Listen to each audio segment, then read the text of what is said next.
Thank you all for joining our SBA Restaurant Grants webinar. We're very excited to bring this information to you.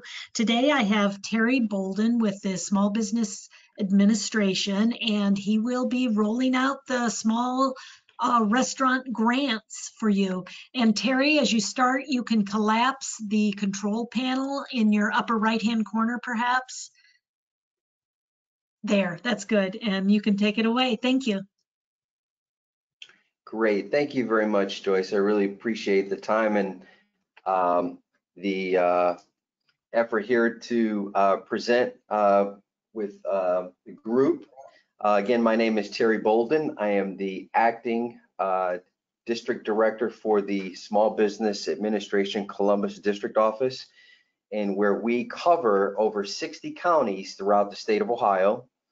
And that would include from Lima to Columbus, from Columbus to Cincinnati, and Dayton, Athens. And again, thank you very much for the time and effort to allow us to present the restaurant grant here. Now, as many of you know, the Small Business Administration has been leading the and assisting small businesses across the state of Ohio with resources and providing funding for businesses seeking to recover from the crisis here of the last 2 years. And one of the largest, most affected businesses during the pandemic have been restaurant businesses. As you know, since we've closed businesses and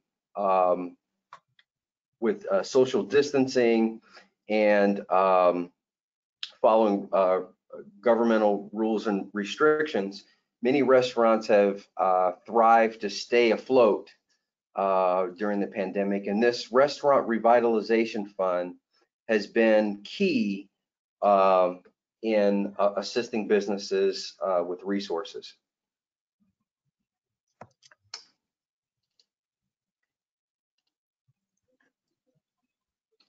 And I do apologize, and we are now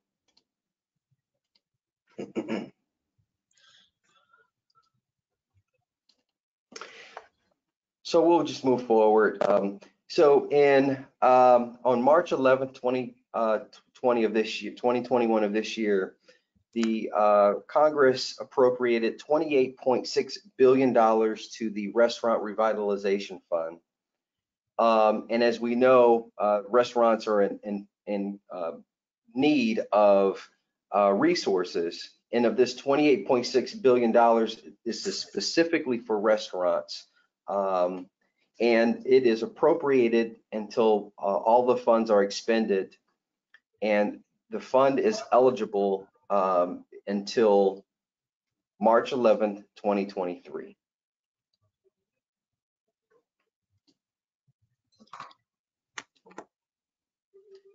One of the biggest questions we have, which businesses are eligible for the Restaurant Revitalization Fund? Restaurants and locations with brick and mortar locations, caterers, bars and saloons, food trucks. As we know, many businesses during the pandemic have pivoted their business from brick and mortar to food trucks, and food truck businesses are eligible for this revitalization fund. Bakeries, brew pubs, wineries, inns, and also businesses that have licensed facilities where a beverage or alcohol producer may have a wine tasting location where you can also purchase products. They are also eligible for this restaurant grant as well. One of the key notes to think of is that if you are a 100% online restaurant business, or you provide catering 100% of the time through internet services, you would not be eligible for this grant. But if you comprise 33% of your gross sales to on-site locations, you would be eligible for this grant.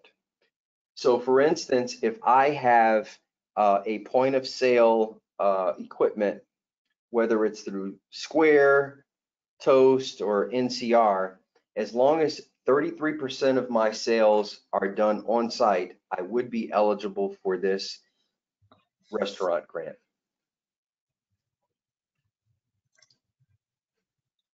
The minimum award is $1,000 and the maximum is $10 million. And this depends upon the size and the number of restaurants that restaurateur may own. So example, if I own 10 restaurants or my restaurateur and I own 10 restaurants, I can, as an individual, receive a maximum amount of $10 million. But I am only eligible for $5 million per location. So we do understand that there are several businesses that have multiple locations, but only 5 million per location would be you would be eligible for. And again, the minimum amount is $1,000. One thing during the grant process, if many of you are familiar with the Shuttered Venues Operating Grant, businesses had to register in our sam.gov website, and that System of Award Management website. So for businesses that are contracted to do business with the federal government, either as a private entity or a public entity, they had to register in sam.gov. In the Restaurant Revitalization Fund, you do not have to register in sam.gov to do business with the federal government as a restaurant grantee. One important note to have, though, is that if you, in typical cases where a business is a business that migrated to the U.S. and it's a business owned by an immigrant, they often use what they call individual taxpayer identification numbers, or ITIN numbers. Those have to be valid and up to date for an individual to apply for this grant. And that's typically for individuals who do not have a social security number, but yet they use the ITIN number for their business. That must be up to date, and you can renew that here at the irs.gov website.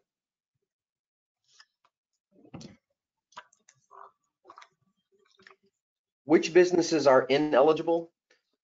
Businesses that are permanently closed.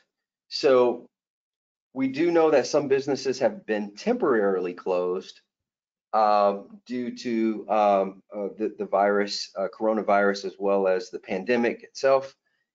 If they've permanently closed, they are not eligible. If they're a publicly traded company, they're not eligible. Nonprofits are not eligible, and businesses that are operated by local and state governments are not eligible as well. Again, as I mentioned earlier, the maximum amount is $10 million per individual, but there's a caveat. If that individual or affiliation owns more than 20 locations, as of March 13th, 2020, they are not eligible for this grant. But also, if the business has applied for a SVOG, or Shuttered Operator Venue Grant, and has a pending application, they are not eligible for this grant as well. So who is eligible? Businesses from a formed corporation, if you're a C Corp, S Corp, partnership, LLC, sole proprietor, if you're self-employed, independent contractors, tribal businesses, and LLCs taxed as S corporations or sole proprietors are eligible. As I mentioned earlier, businesses that are publicly traded, they are not eligible, but if that business is a franchise and they are listed on the SBA franchise directory, they are eligible. That business must be on the SBA directory, and to find out if you are on that SBA franchise directory, there is a link for that as well. We will send out along with additional information at the end of the presentation. But if you find that your business is not on the franchise list and you would like to be listed there, you can also send that to franchise@sba.gov for review and petition for your business to be listed as an eligible franchise. One caveat around eligibility: we know that during the pandemic, many businesses have had to restructure and reorganize based on assets and expenses. And some businesses have filed bankruptcy. Businesses that have filed bankruptcy, Chapter 11, 12, or 13, that are currently in a approved reorganization plan, they are eligible. Businesses that have filed bankruptcy that are not in an approved reorganization plan, they're not eligible. Also, businesses that are permanently closed, they are not eligible as well.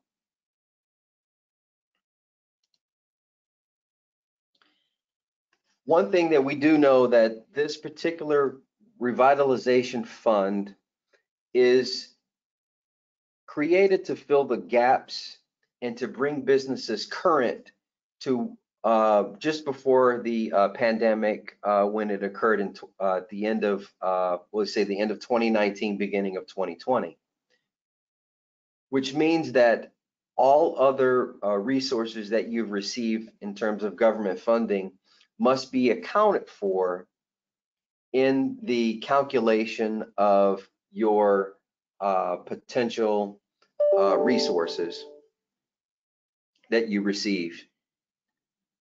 If you have received a Paycheck Protection loan that was forgiven, you must list the same employee identification number, Social Security number, or ITIN number that you used when you originally applied for the PPP loan. And as we talk a little bit further regarding the calculations, you'll understand that a little bit further.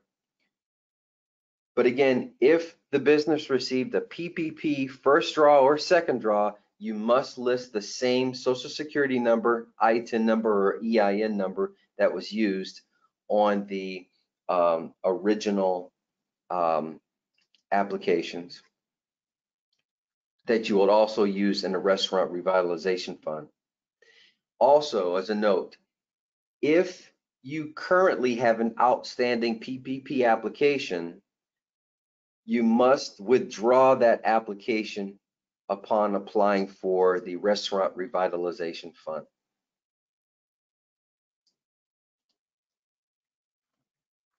What are the eligible uses of the funds? Now, this is very important because as you continue to provide reporting for eligible expenses at a later date, we will then cross-reference where those expenses and those funds have assisted your business during the compliance reports throughout the cover period of the Restaurant Revitalization Fund.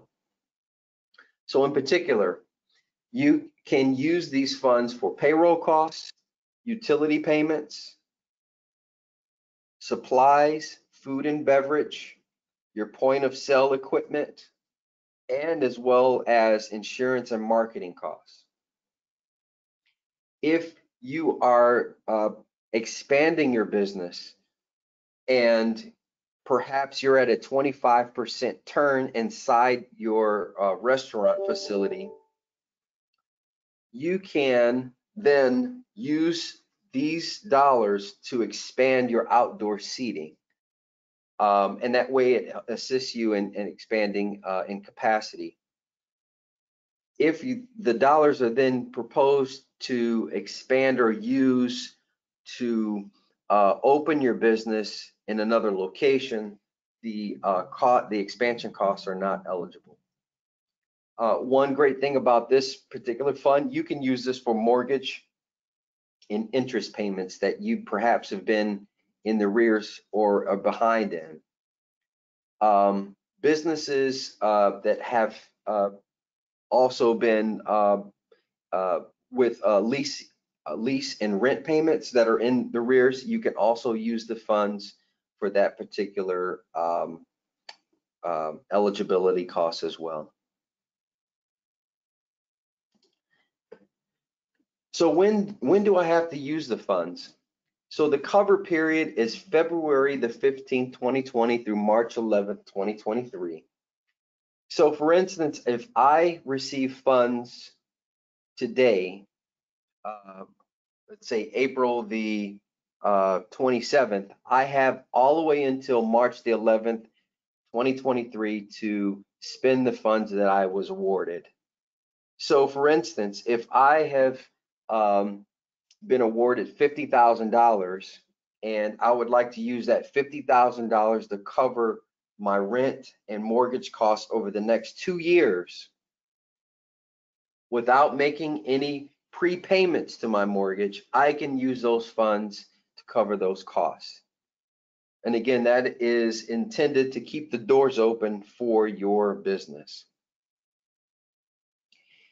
If you receive funds and 2 months or 3 months later down the road, you close your business, or if you've gone out of business permanently, the remainder of the funds that were not used for eligible costs or expenses must be returned back to the federal government. And there is a compliance form that will again accompany those businesses that have received funding for the RRF fund. As I mentioned, from a compliance form, we also will require a detailed expenditure report, certification report that will begin on December of this year and will be required annually until the funds are completely expended through 2023. So again, back to the scenario, if I receive $50,000 in funding and it is in an account in which I am paying my mortgage or rent payments for the next 2 years, I will have to provide an expenditure report showing that those funds are being spent towards those eligible costs for the next 2 years. We're currently working on detailing and finalizing that compliance report, but it will be available once the funds have been provided to the small business. There are 3 calculations in understanding what your potential funding would be for a restaurant.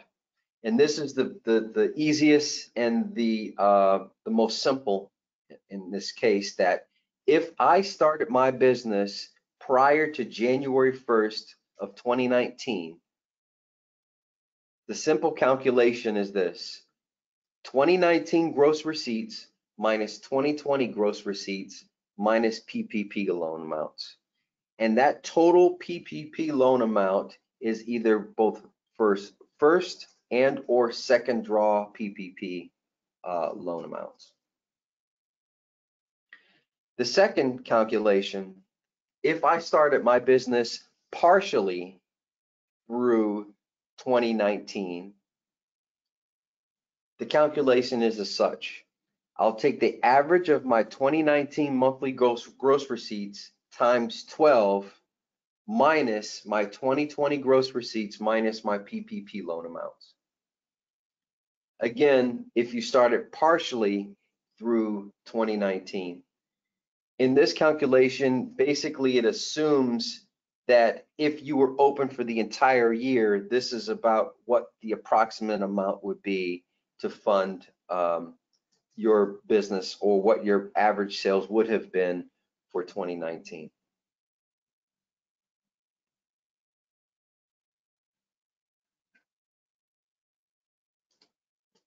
The third and final calculation is as such. If you started your business between January 1st of 2020, just before the pandemic affected all small businesses, so January 1st, 2020 through March 10th, 2021, we do have some brave businesses that started during the pandemic, and this particular loan calculation is for those businesses. And the calculation is as such. The total amount spent on eligible expenses between February 15th, 2020 and March 11th, 2021, minus 2020 and 2021 gross receipts minus PPP amounts. Again, businesses that have started between January 1st, 2020 and March 10th, 2010.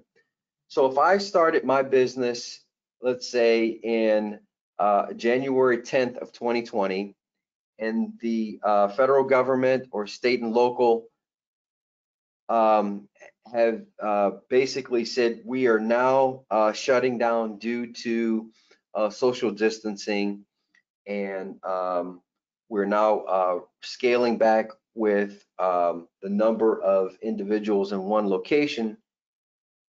I started on January 10th, but I have accrued a numerous amount of eligible expenses. I'm basically taking those eligible expenses and I'm building it into the calculation of subtracting both my 2020 and 2021 gross receipts minus PPP. So again, this specifically speaks to businesses that started during the pandemic.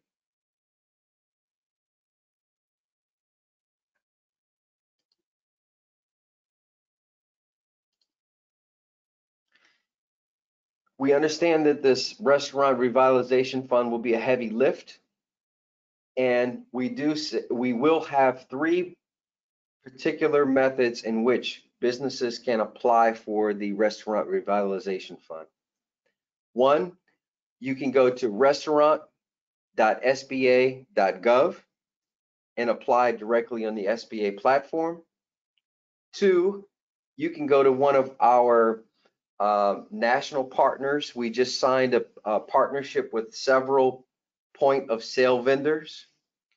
One would be either Toast, one would be NCR and Square, and basically they have the ability to accept your application through their portal. And the third and last would be a toll-free 1-844 number in which you can provide information via telephone, which we know will take a little bit of a longer processing time, but we do understand that some of our smallest of small businesses have somewhat of a challenge in necessarily getting online or necessarily even viewing Zoom calls. So they're still doing it old school by the toll-free numbers. So we do have that number there provided for some of the smallest of small businesses. So what documents do I need in order to apply? Now the Form 3172 will be available on our website, and that is the application in which the small business will be able to fill in information directly online and electronically sign that as well.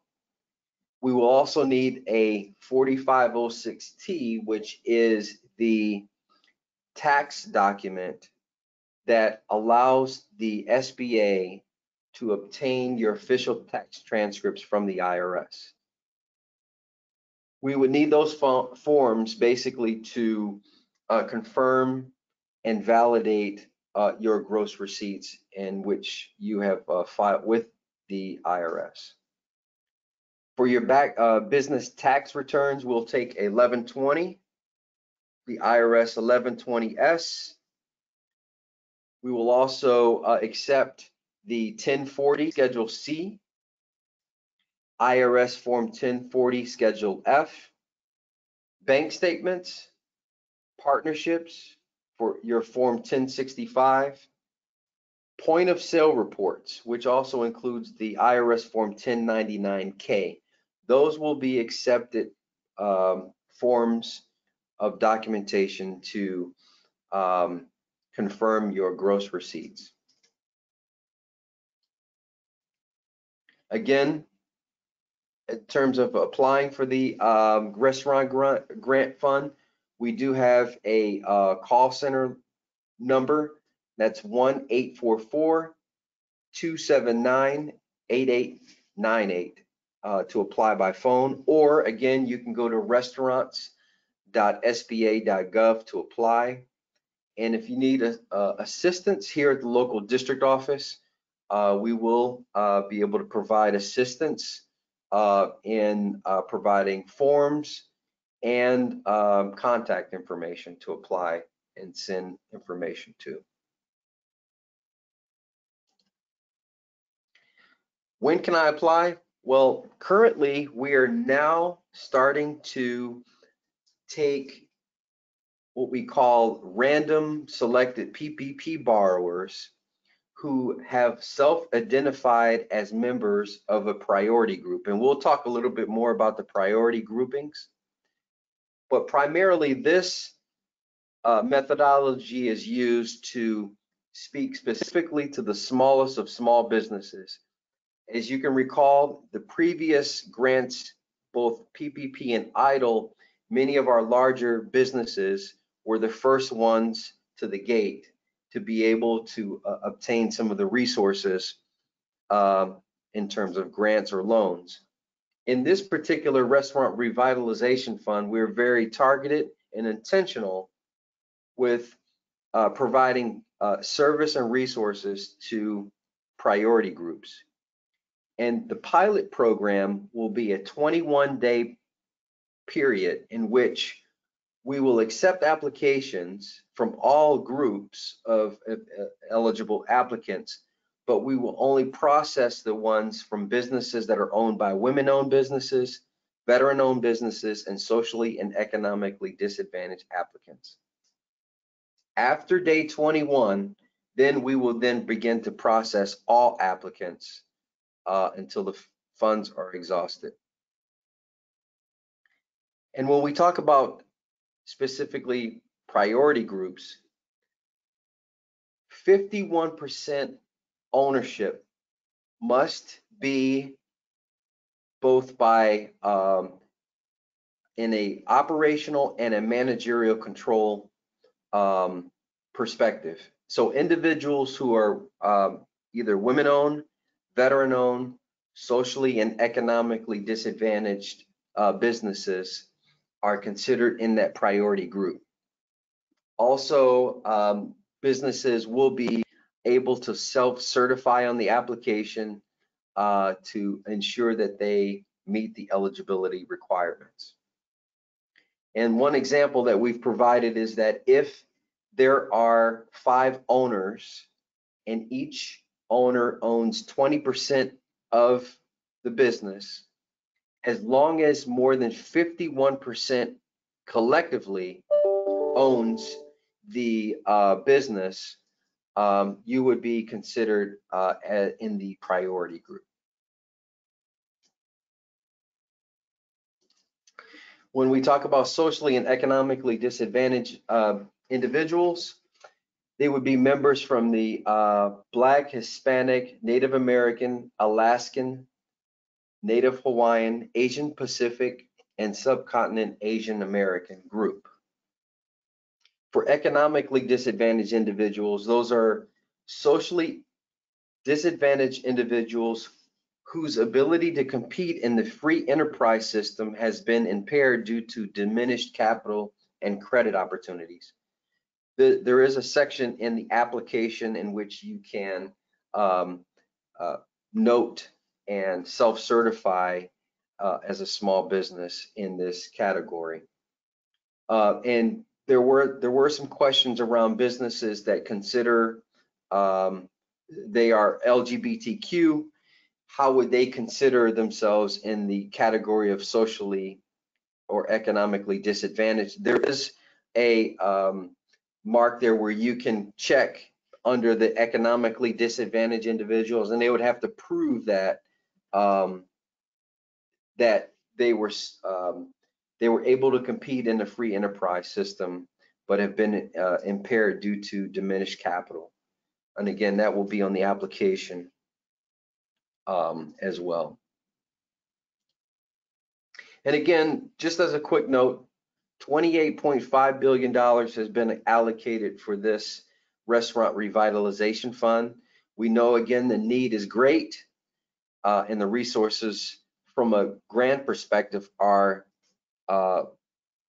will go quickly, and a little bit more from a demand perspective. We know that it is limited as well. So again, this is why we're doing the priority grouping, again, to target smallest of small businesses. So in terms of funding set-asides, $5 billion has been set aside for applicants with 2019 gross receipts of less than $500,000. So again, businesses that we are really targeting from a set-aside perspective are their gross receipts are right in that sweet spot below $500,000. An additional $4 billion was set aside for applicants with 2019 gross receipts between $500,000 and $1.5 million in revenue. And an additional $500 million was set aside for businesses receipts not more than $50,000. So again, this can be adjusted by the administrator under her leadership and direction. But as of right now, again, only $28.6 billion is allocated for the restaurant revitalization program. And until the funds are expended, we again know that once that occurs, then the ask would have to be something that we present back to Congress in terms of resources. Again, that's somewhat the end of our presentation. I do want to say I apologize for any technical difficulties we had in starting this. We know that there's going to be a lot of information coming out here in the next couple of days.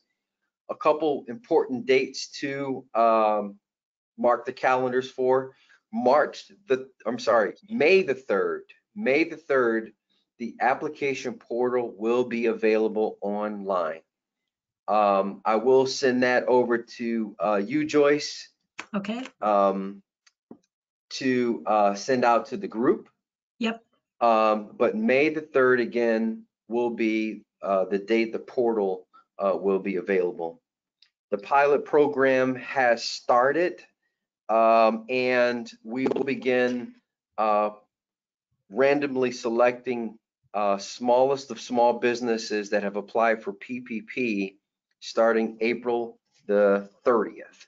So that's going to be a 21-day period for us to evaluate and to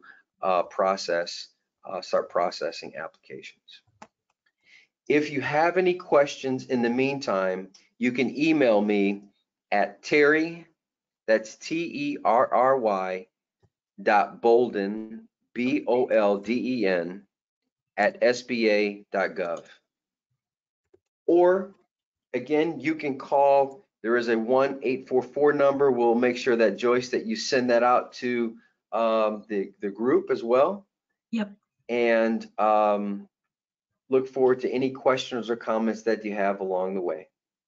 So that's the end of our presentation.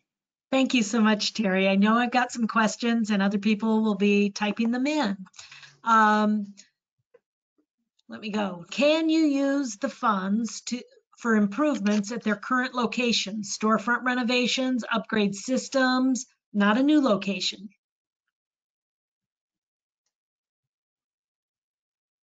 So other storefront or other building rehabilitations they can use it for. Terry, I've lost you.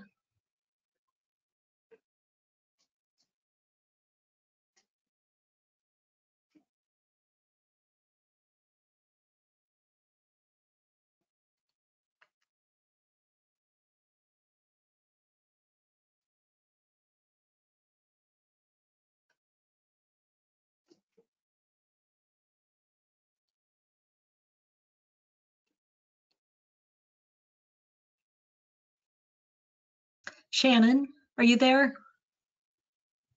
Yes, I am. Okay. I don't know where Terry went. He disappeared. You know what? It looks like he's muted there.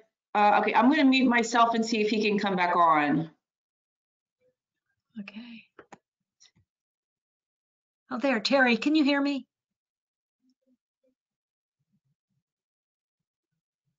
Terry's microphone is showing, but I don't know why he doesn't hear me. So we have a question about building improvements. It says, can we use for outdoor dining improvements? Yes, that was definite yes, that you can use for outdoor dining improvements. There's a question about how does this presentation, this content compared to other advertised sessions?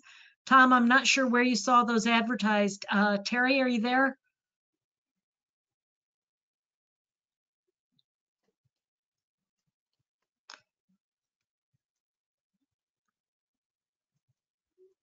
So you're typing in, Terry, you can type if, I don't know why we can't hear you with the microphone, but can you answer the question about this content compared to other advertised sessions?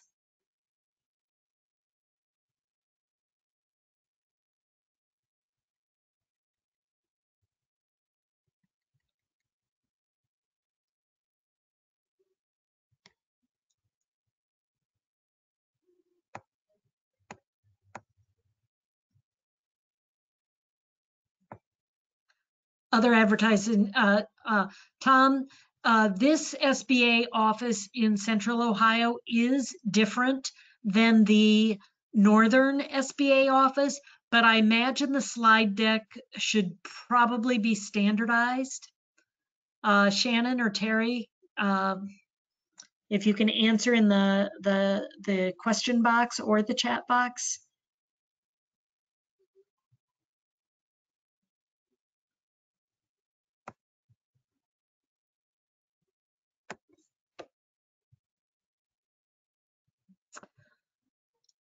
Well, folks, I don't know how we've lost our presenters because they show there, but they probably can't hear or something like that.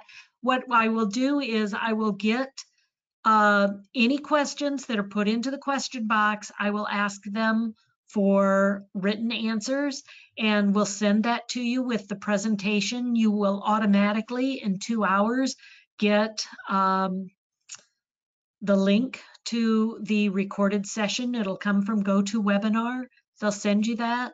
So please type up any other questions in your box and I promise to ask them for written answers to forward back to all of the attendees.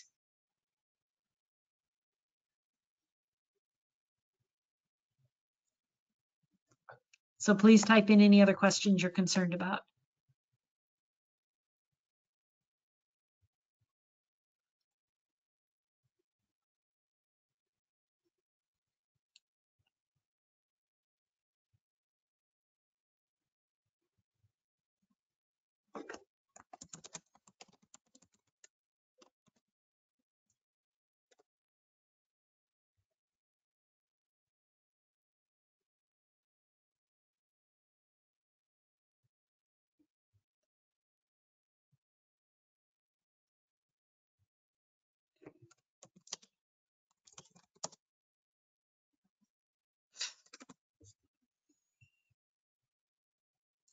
Thank you for attending, and like I said, we will get questions back to all of you with a copy of the slide deck. Thank you for attending. Goodbye.